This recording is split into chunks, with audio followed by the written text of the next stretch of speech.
You're listening to The World at 8 with Lynn Mozart. The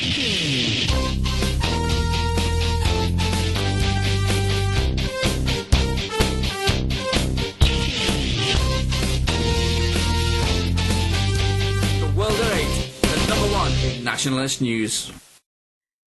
Highlights of the news today, Wednesday, the 4th of July. Tory MP tables bill to grant honorary titles to civil partners of homosexual peers. Media blanket over mass exodus of our police leaving the force. UK prepared to seal borders against the Greeks. Austria celebrates model law on Islam. China's banks are the world's most profitable. Iraq refuses to take asylum seekers back. Thought for the day, the truth about Muslim sexual grooming and the media. UK news. Tory MP tables bill to grant honorary titles to civil partners of knights and peers. Conservative MP Oliver Colville for Plymouth South and Devonport has tabled a bill to grant formal titles to civil partners of homosexual knights and peers as part of the proposed honours system reforms. The Honours Equality of Titles for Partners Bill, as it is named, calls for husbands and civil partners of those receiving honours to be allowed to use equivalent honorary titles to those available to women. A World at 8 reporter commented, "It is farcical if titles can be given to non-English people for doing nothing but being foreign and now civil partners of same-sex relationships. It makes a mockery of the honours system anyway. Soon there'll be too many chiefs and not enough Indians. It is reform political correctness gone completely mad." It has been heard from a police officer from an unknown location that there is an unreported mass exodus from the police of trained and experienced officers in all branches over current changes.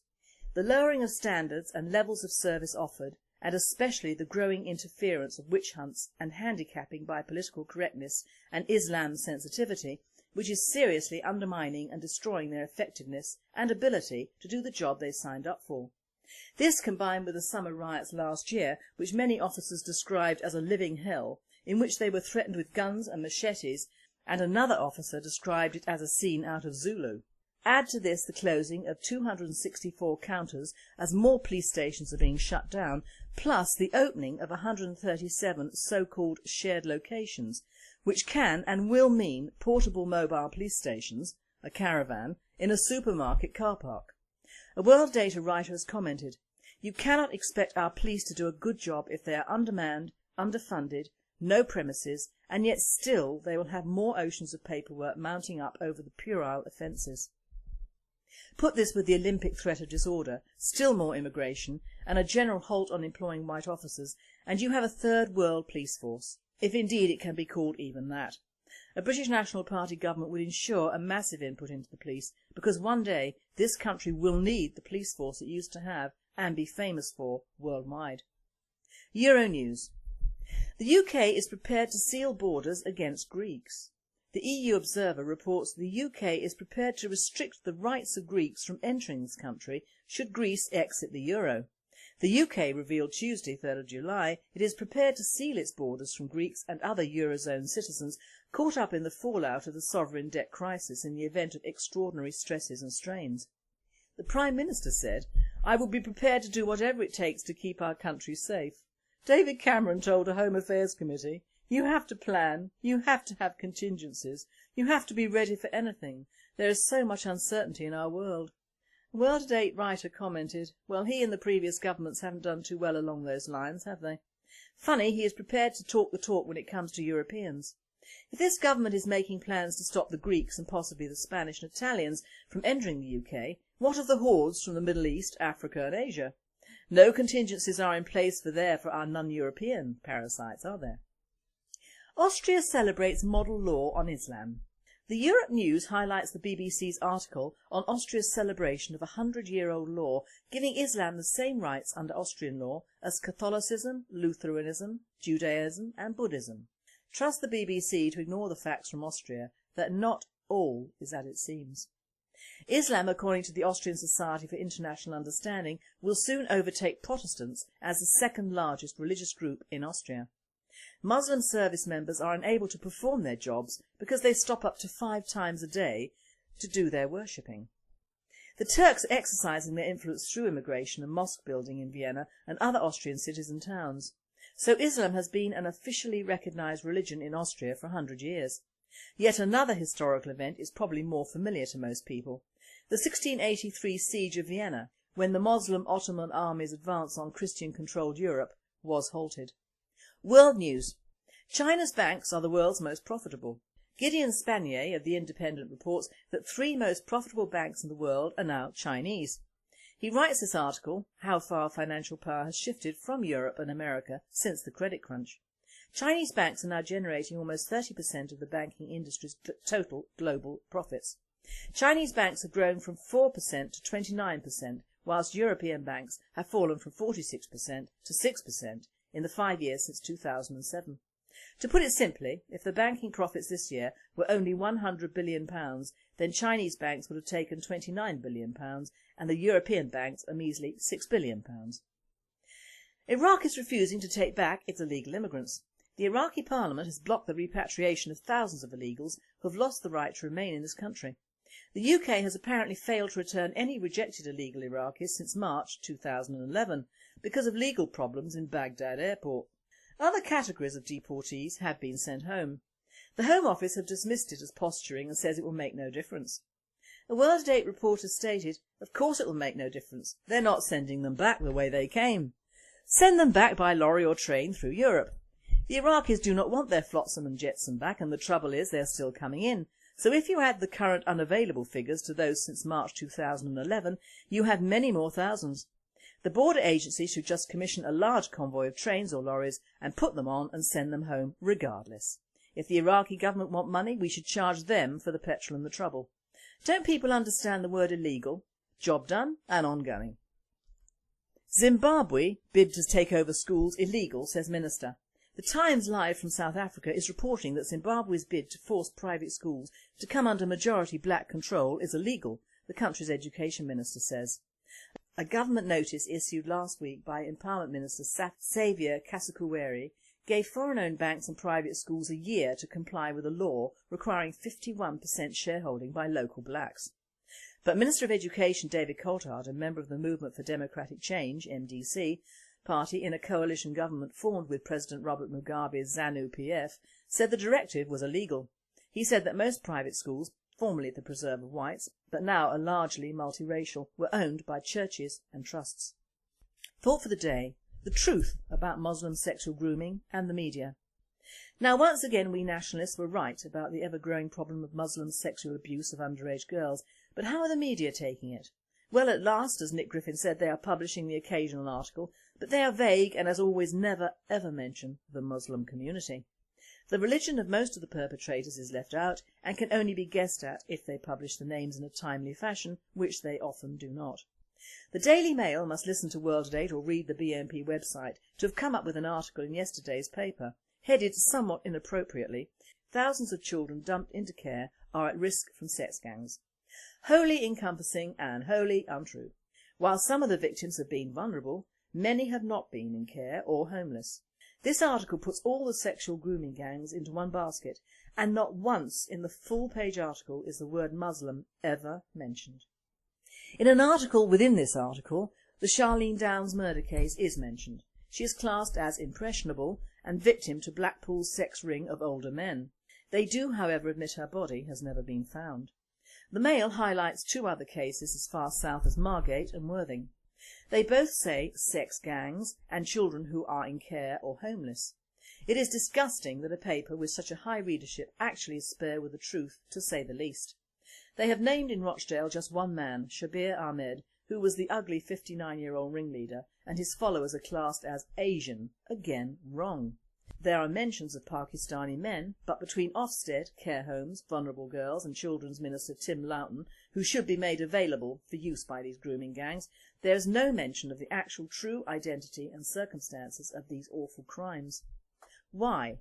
Because the British National Party was first on the block with this many years ago and has proved to be the whipping boy for the establishment's sorry saga in actually addressing it until it is virtually too late.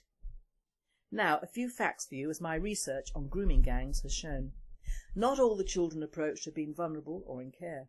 99% of all the perpetrators arrested have been Muslim or Muslim converts from the Pakistani Bangladeshi communities. No Sikhs, Hindus or other members of the Asian communities have ever been involved. The child victims have been white Christian, black Christian, Hindu and Sikh. No victims have ever been Muslim or drawn from the Muslim communities. Some view this as a racial crime, Asian on white.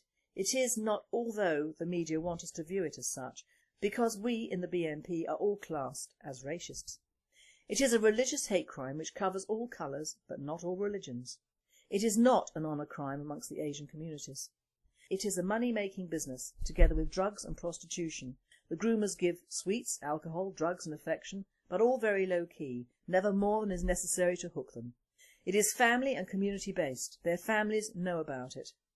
No one in the government, councils or committees set up to investigate will ever admit it is a Muslim crime against humanity, and perpetrators should be tried in the court at The Hague for their crimes against the non-Muslim inhabitants of this country. In an almost completely off-topic news night last night, it showed a video of one of the teams the poor bloody police have had to set up in Blackburn, looking for a girl of 14 who had vanished from her home. She was found in a very nice semi with two 17-year-old, obviously Pakistani Muslim boys, all hooded up and never identified, and she was taken home. The boys were arrested but released without charge.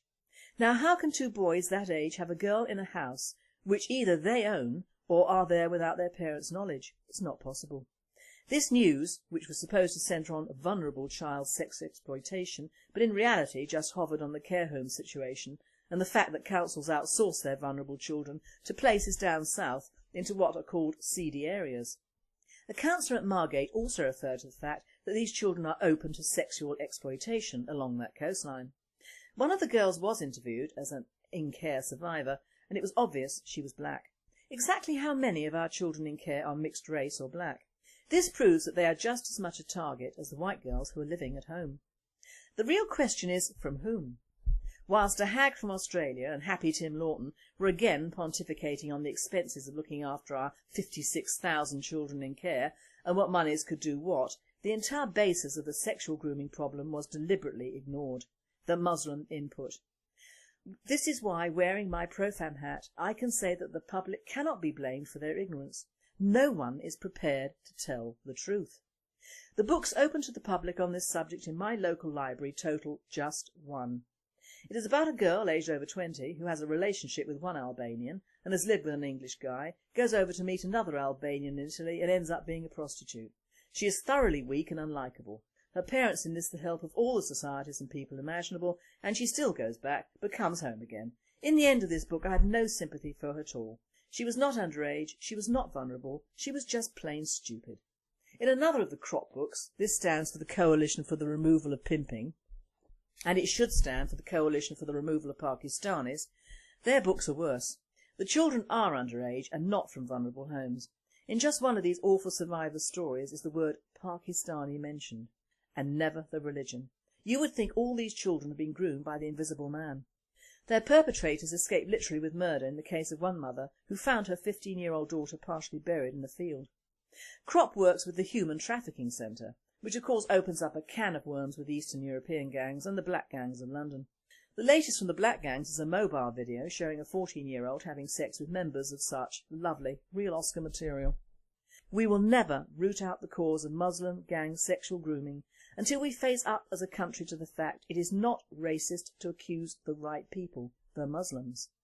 This particular form of sexual grooming was brought into this country over 30 years ago with the Muslims and the Muslims only.